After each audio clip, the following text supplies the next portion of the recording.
I am moving out of Australia permanently. Australia has been my home from the last 5 years and I can call Sydney my city proudly. But I'm moving permanently out of this country across the world to Canada.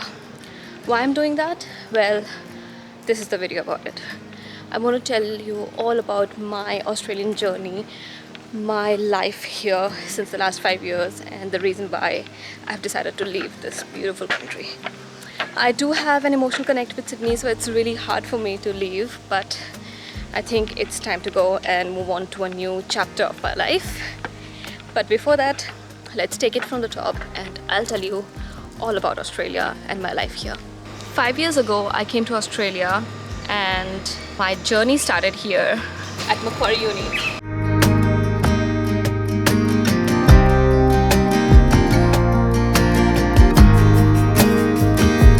2017, I landed in Sydney and came into Macquarie University to study my Masters. I had decided to study my Masters in, it's a long one, Cybersecurity, Intelligence, Policing and Counterterrorism, and another Masters in International Security. It was a double degree and that time it sounded very good and very intriguing, and my Bachelor's was in Forensic Science, so I thought, yeah, it's related yet a little bit different and I'll have a lot of job opportunities. But that was not the case, which is a story that's coming up later. But I came here to study that and I loved it.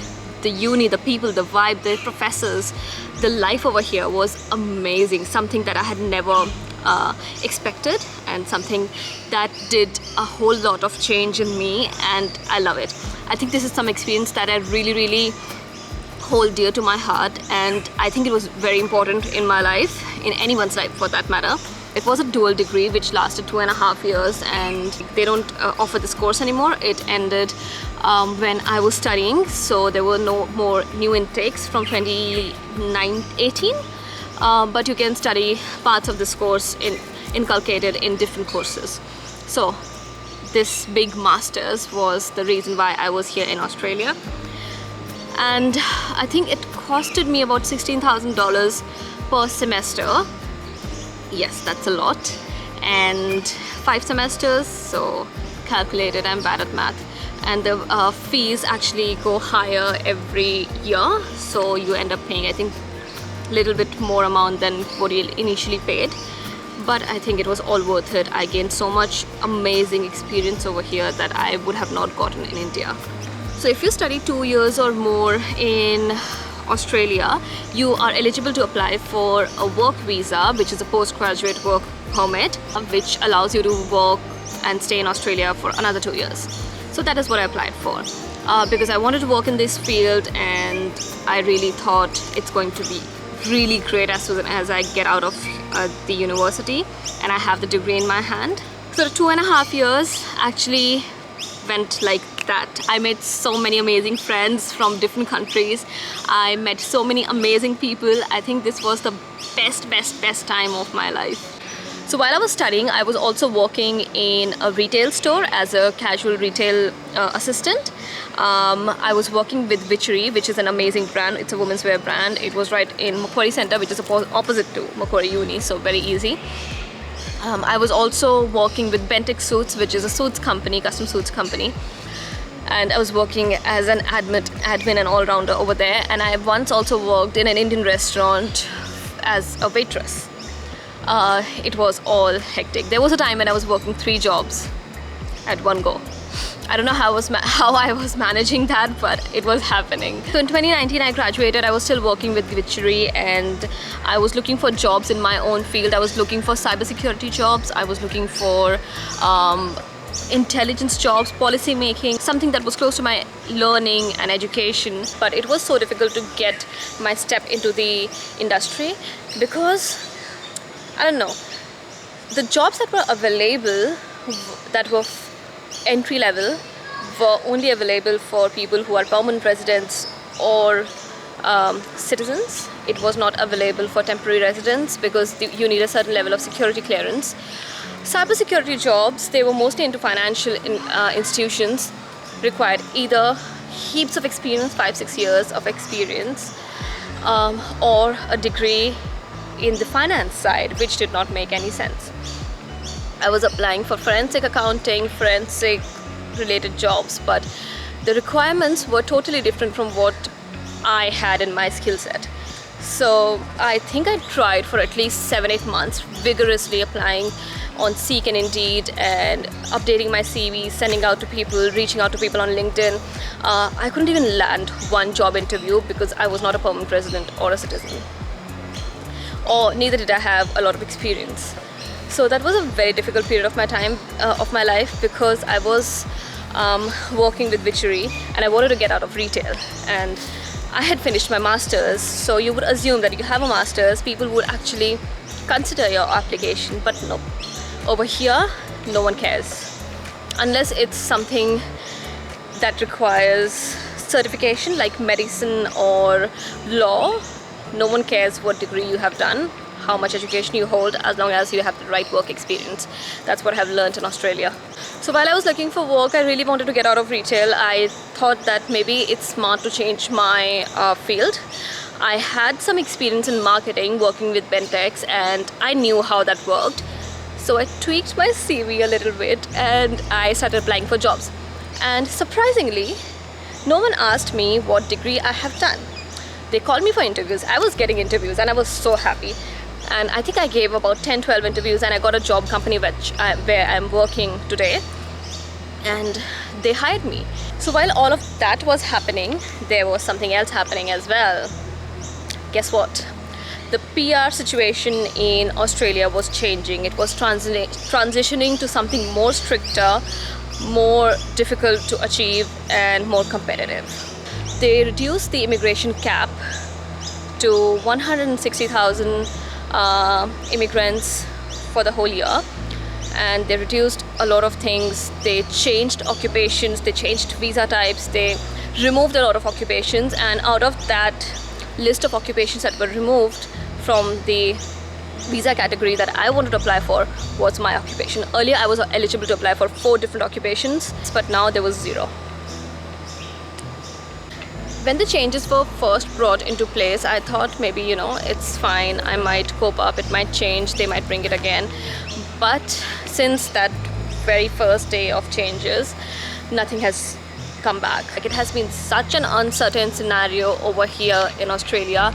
Some occupations they take out, bring it back, then they take out again, bring it back again, and it is not done with prior notification. They just do it whenever they like.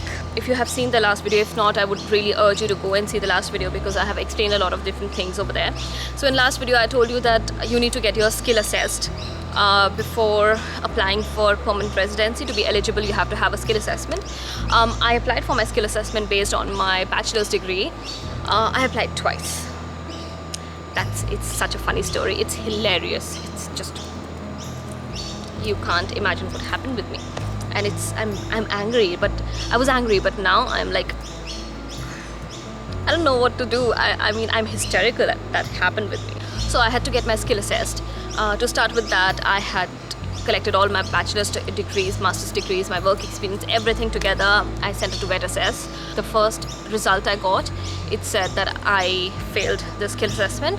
They can't assess my skills because although my work experience was relating to the nominated occupation, my degree ended on, so according to the documents, my degree ended on November, but you have to have 1 year full experience, so it wasn't counting up to the work experience. So I went back to them that no, this is wrong, this is the date when my degree completed. I sent another review, paid some more money. I think initially I paid $1,600 for the skill assessment, $1,600, and then I think I paid another $300-400 for another review. In the review, they said, okay, your degree finishes here, it's fine, but now your work experience doesn't match your nominated occupations. And I was furious. You just gave me a letter stating that everything is fine, it's just the duration that doesn't match. I sent you documents for the duration stating that, there has been a mistake, and then you just tell me that the work experience doesn't match the same work experience you matched in my last review. I was so angry about it. But then I was like, fuck it. I was not really happy about it. I let it go. I can't really do anything. Then I think I applied once more for another occupation that got rejected as well. Then I had given up. I was like, it's not happening. I can't even go past the first step of getting the skill assessed. I can't even go past that. So what's the point of really being here and doing all of this hard work? With the increased competition, decreased immigration cap, and all of these different barriers that were coming on my way, I decided that it's just. So as I told you, after studying, I applied for the postgraduate work visa, which was ending on 21st September 2021. Until that day, I had not got my PR. I had not got my work visa sponsorship. My current work visa, postgraduate work visa, was ending, and I did not know what to do. So to wait. So there were a lot of reasons to do this thing that I did, and then I don't know, something happened. The government changed something good happened in my life for a change, and the government extended a lot of people's temporary graduate work visa automatically, and I was one of those people whose visa got extended. And this is probably the only one thing that has happened to me which is good in regards to a visa related issue, because everything else was just like screwing up for me. Australia maybe was just not the country for me to stay in. But I definitely don't regret coming here, because this has been an amazing country. The people have been so nice to me. This place has been so nice to me. I have gained so much experience and so many things from here. It will be always dear to my heart, and I think it's okay if it didn't work out. There's maybe something better on the other side of the world. But this has been really a great experience and journey for me. I met my boyfriend over here, who I have been with since the last 5 years, and I think I wouldn't have done it in any other way. This was a great experience, and I'm cherishing all these memories. I'm taking all these memories with me, and I think it couldn't have been better. I had realized very early on that things might not work for me, and things might also go down south for me over here. So I should not only rely on Australia. I should have a plan B. Guess what that was? Canada. So someone told me about Canada Express entry, and I thought, okay, let's just do one thing, keep it as a backup and apply.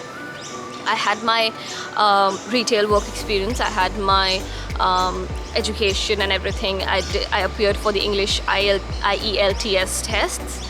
We call it IELTS test, and I applied for it in 2019. I had no expectations from Canada. I was still trying for Australia side by side, but thank God I did, because in 2021 September, I got an invitation. I got an invitation to apply for permanent residency in Canada, and I was very happy about it. I was like, see, that's why you have to have a plan B. Even if you think it might not work, you never know. So in November 2021, I applied, I replied to that invitation. I submitted all my documents. You must be thinking that why am I not going back to India? Well, India is my dear country, but the situation over there is not great anymore. I don't feel it has the same amount of safety that I would experience staying out of India in Australia or Canada. There are safety concerns, there are governmental concerns. I don't like the government. I'm sorry, I don't like the ruling party over there. It's not my thing. And it's just, I have lived outside. The pay is amazing in Australia. Even casual retail jobs, part-time jobs pay you so well. So going back to India, getting paid lesser than what I earn right now is just, I don't think I will be able to cope with that. So all of these factors combined, I decided I have to move out of Australia into another country, which is not India. But I obviously go and visit every now and then. I love my country, I love the places, I love the people, I love my family, I love the food. I can't tell you how much I love India and how amazing that country is. But there are a lot of other factors that weigh up and make my decision to move to Canada PR. My postgraduate work visa was ending and my company had not sponsored yet.